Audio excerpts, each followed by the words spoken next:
I will make a prediction. Shall I make the prediction now, or no? In fact, bear with me I'll come back to the prediction.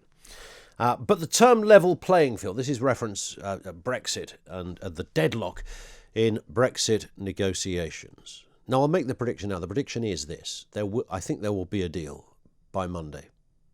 There you go. Sunday apparently is a big day. They're all ensconced into the business department.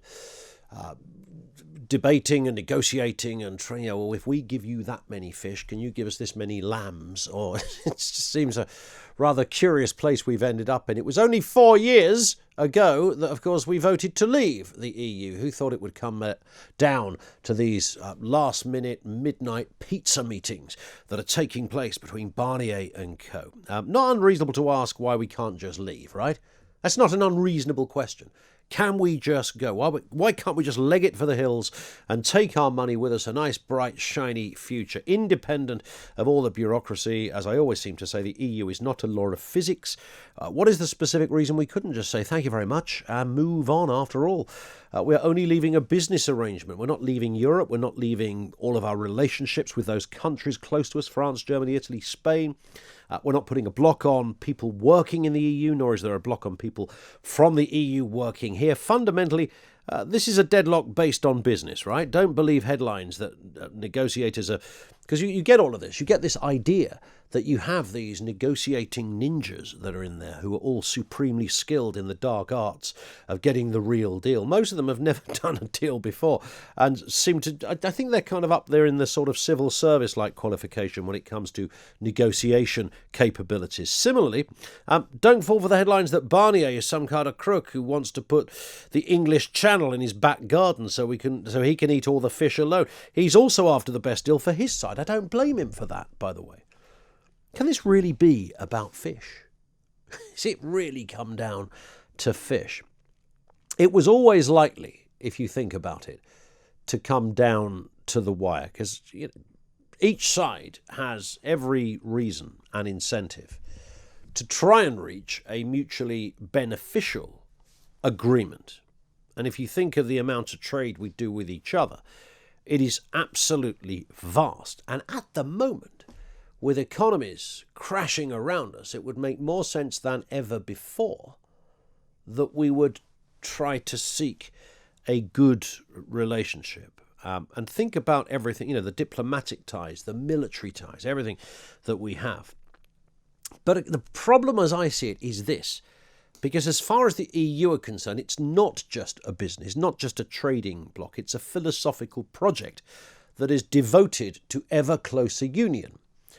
And that's the bit that's tricky, because no country has ever left that before. And there was a piece I'm citing here in the Telegraph when they make the point today. Brussels determined from the start that no country will ever leave again. So what they're negotiating, I sense something slightly different to what we're negotiating. And you cannot remove their ideological component, which is almost the engine room of their starting position in negotiations. So it's not just about, can we trade with your fish? What sort of agriculture can we come up with? What about IT? What about a harmonized intelligence system so we can catch the bad guys and all the rest of it? For the EU, it's a completely different. And I don't doubt that on the face of it, they would say, no, we're trying to be fair here. I don't think they can remove themselves from the philosophical nature of what the EU is to the likes of Barnier and co. There's not a criticism in this. If that's the way somebody wants their EU, that's fine. But the UK voted to not be part of that. But let's just talk about the fish here, because the fish seem to be getting the headlines. A lot of headlines about the fishing industry, that it's not really that important. You'd have heard some of the comparisons. It's smaller than the double glazing industry. It's smaller than the profits of Harrods. It only accounts for something like 0.12% of our income. So why has it become the go-to example? Well, I guess, it's totemic, isn't it? That's the reason behind it. And there's nothing wrong with that, by the way. But if you think about what we're dealing with here, it's a tangible, it's a highly visible example of what it means to leave the EU. Our waters are also our borders, so it symbolises, if you like, you think of the optics of it, it symbolises the whole point of Brexit. It's a huge metaphor for the wider question.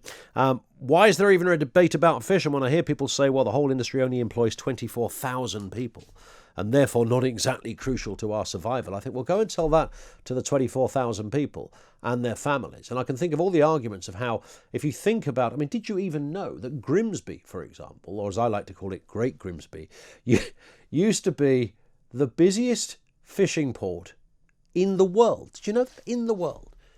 And go round the country, look at, Cornwall, go up the east coast, get into Greenock and all those areas around the hat of Scotland to the boots of southern England. And this was the backbone of our, along with agriculture, it was the backbone of our economy. Fishing was huge. And in the 70s, that all through a whole series of horrendous mistakes and giveaways and daft deals and all manner of dubious fishy diktats, it's found itself employing just 24,000 people. And as a result, it's I read the stats out there, 0.1% of our income. It doesn't really touch the size. And when selling window frames is more valuable to our economy than fishing, you look at it and think, does it really matter? Well, could it be big again? Could it? I mean, if you are in that industry, I genuinely want to speak with you. If this is what you do day in, day, it never fascinates me. Do you ever get that when you go to the seaside and you're kind of having a little mooch around the sort of harbour bit, and you look at those boats and you realise they're working boats and they've been out, been and gone already. They were out before anybody was up, and they were getting their daily catch. Hard, diligent, back-breaking work, a proper trade, and it used to dominate our fiscal toing and froing in this country. Absolutely massive, and now it doesn't. It could again. I would suggest it could do again. But if it is your world, fishing, tell me more. Explain to me how you think it could progress into something that it once was. How Grimsby really can become Great Grimsby again. And, Hastings, Folkestone, Dover, all the way down the south coast, right the way up the coast of Wales. You think of what goes on the east coast, and again, we get to Grimsby, we go beyond that, we're into Scarborough, you get everything on the side of Scotland, both sides of Scotland, and you begin to realise the enormity, the potential, all that we're surrounded by flipping water, for goodness sake. It's staring right at us. You imagine taking that to Dragon's Den. I've got this idea, it's called fishing. Where are you going to get the fish from? Over there. Oh, okay. Here's 50 grand. I mean, you'd invest, wouldn't you? It's a no-brainer, right? But it's been decimated. It's been decimated. Having said all of that, is it likely to be that this one industry is the thing that stands in the way of us getting a successful deal with the EU? And can I let you into a secret here? We kind of need one. They need one and we need one, right? We can do the no deal thing. That will be expensive and it'll be ugly, and we'll have to come back to sort of micro mini deals and all manner of other potential partnerships, and there'll be more meetings and it might come to something in the future, but it will be messy. It won't be ideal. We do ultimately need an EU deal. Why would we not want an EU deal with 28 other countries? We walk away, enter taxation, tariffs, to and fro, tariffs, either side. And right now, if you think about what has happened to our economy, do we really want to go there? So the question is, should we concede our fishing right? This is huge to the French. Macron is hoping for high office in just over a year's time. Again, he wants another term over there in Paris. He's not going to be messing around here. He's going to be ferocious on this one. And of course, they have the veto. So whatever happens in terms of negotiations, that's then got to be translated into every other language and taken back to all of those heads of state, who will have to give it the big thumbs up or the rather grim black ball, one of the two. 0344 499 1000. Given everything, should it really be the same? Should we concede our fishing rights? You don't have to give everything away, but if that's what it takes to get a better deal elsewhere, is that what we have to do? I'm kind of thinking out loud here. I'm not suggesting we have to. I don't know what the answer is to breaking the deadlock, and it is a big fat deadlock right now. 0344 499 1000. We're going to be speaking in a few moments to David Henig, UK Director of the European Centre for International Political Economy. He knows a thing or two about how trade deals work, and hopefully he can answer some of those questions as to what's standing in the way. Primarily, it's your thoughts I want. If you voted to leave the EU, what are you thinking right now? Here we are. We're coming into the 5th year next year since the referendum. Man, I love it. It should have been so simple, right? We voted to leave, we leave. Look, I know it doesn't work like that.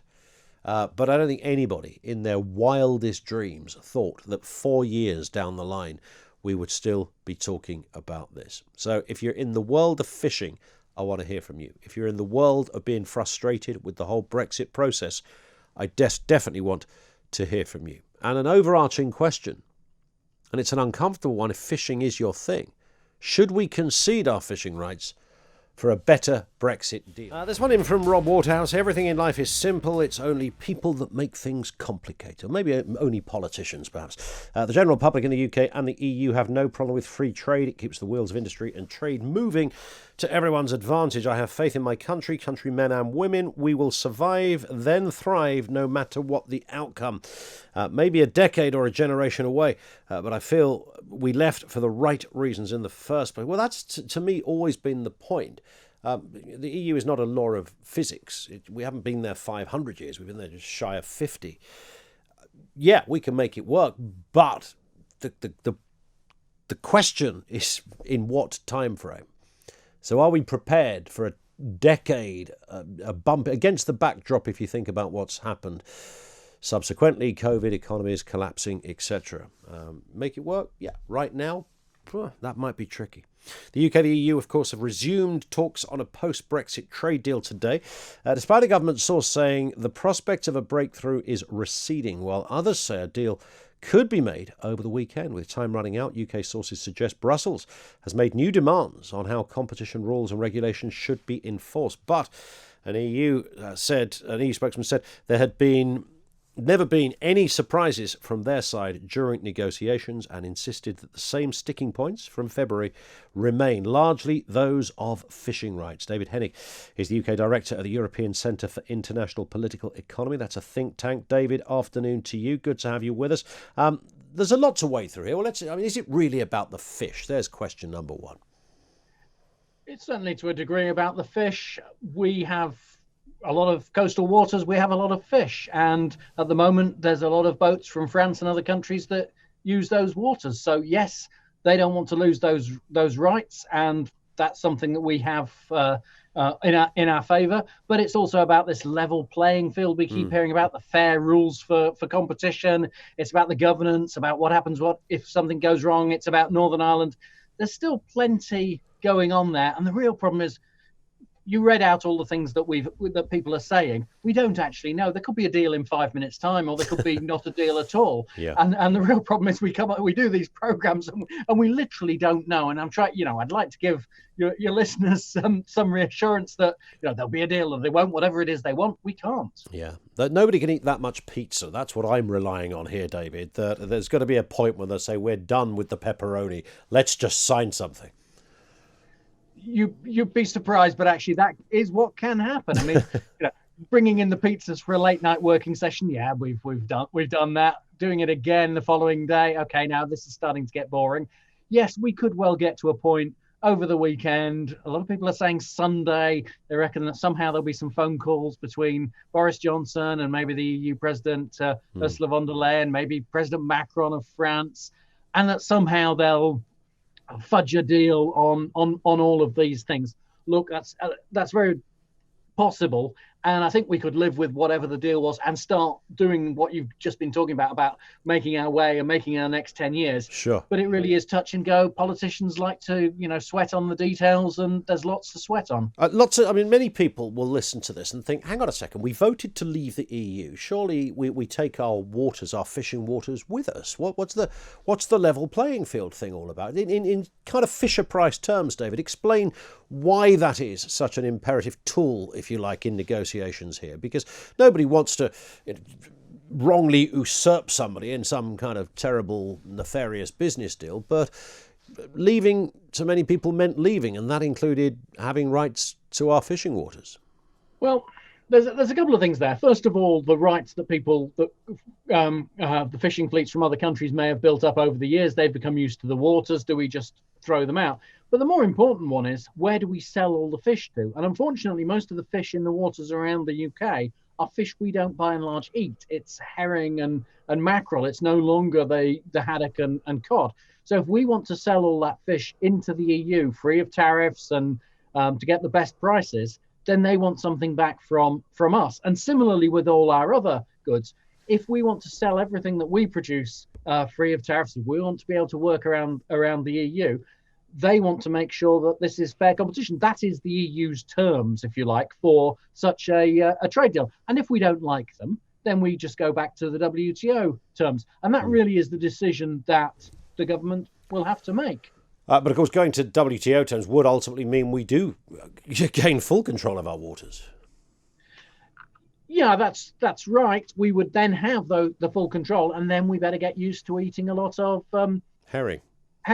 I actually quite like herring, so that's okay for me. But that is really what these trade deals come down to. It's not going to, I think it's very important that we understand this is not going to be as before, where we can seamlessly transfer our food into the EU, but seamlessly their fishing fleets can come and take our fish. Now we have to negotiate all of these things. And I fear that even if there's a deal to come in the next few days, you can expect a lot more negotiations over fish and many other things in the future. Yeah, given that it's not a huge part of the pie chart in terms of what makes our economy tick, something like 0.12% or something of that order, has it become largely kind of totemic? It's the phrase, our fishing rights, our waters are also our border, so it's very symbolic of the whole Brexit thing, I suppose. And politicians have, it's taken them no time at all to kind of utilise the optics of that. But it doesn't form a big part of our economic might. Would the Prime Minister and Mr. Frost and others be secretly thinking, if we have to concede on this, it's not the end of the world?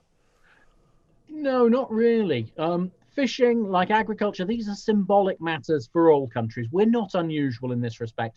And France is defending the rights of their fishing fleets. So no, this is the sort of stuff that countries go to the wire on in trade talks. Eventually, they usually find a deal, because there's symbolism, but there's also the wider economy, and it is a small part. But no, don't think that we're unusual on this. I don't think it's fair to say the criticism of saying, "Oh, fish is only a small part of our economy." It is important to us. We're an island nation, and so yes, we should get the best deal possible, but we should also try to get the deal. Who or what? No, let's say who is the sticking point here? Because I've got my eyes on Macron, frankly, David, on all of this, and I wonder whether if there is going to be a spanner put into the works, it's going to come from France. France has a reputation in the EU that they are always the last when it comes to trade deals. They are always the most sceptical, always the one who wants to take more time. But ultimately, they'll be pragmatic at the end of the day in doing a deal. I suggest that it really does come down to two individuals. One is the Prime Minister. He's got to decide whether he's going to risk a little bit of a falling out maybe with some of his backbenchers. And the other one is Michel Barnier. I think that if he thinks that there's a deal, ignore the rest of the noise on the EU side. If he thinks there's a deal, I think they will go for the deal. So it really is, can Boris Johnson and Michel Barnier have something they are both prepared to recommend? Then I think we have the deal. Am I too optimistic to think there will be one by Monday? I'm looking as well at the other business that's going on in the House of Commons next week, things that have a huge implications for this. EU leaders, I think I'm right in saying, meeting for the last time this year next week as well. So all of these things are in the calendar at the moment. It would be more, it's imperative on all that something is reached. Am I being too optimistic to think something by Monday will happen? Look, I think this is the crucial time. I still think it's very much in the balance, but there might be a slight advantage to on the side of thinking that there is a deal, but maybe I wouldn't be putting a lot of money on it right now. I'd be saying let's see what happens, but fingers crossed, Sunday is the day. I think a lot of us are looking at Sunday and thinking that could be the day there is a deal. Yeah. Meantime, we'll keep our eye on how much pizza goes into that building again, David. That may well be the litmus test after all. David Henig, thank you. UK Director of European Centre for International Political Economy. He knows his beans when it comes to all things European-based. What about your position on this? 0344 499 1000. Should we concede our fishing rights for a better Brexit deal all round? How do you feel about that? And if that's your industry, your bread and butter, it's been in the family, it is that kind of area, right? That for decades, years, hundreds of years, families have fished. We've decimated that industry a lot over the years. It's very small now, but still significant. If that's your bread and butter, I don't suppose you see that as insignificant in any shape or form.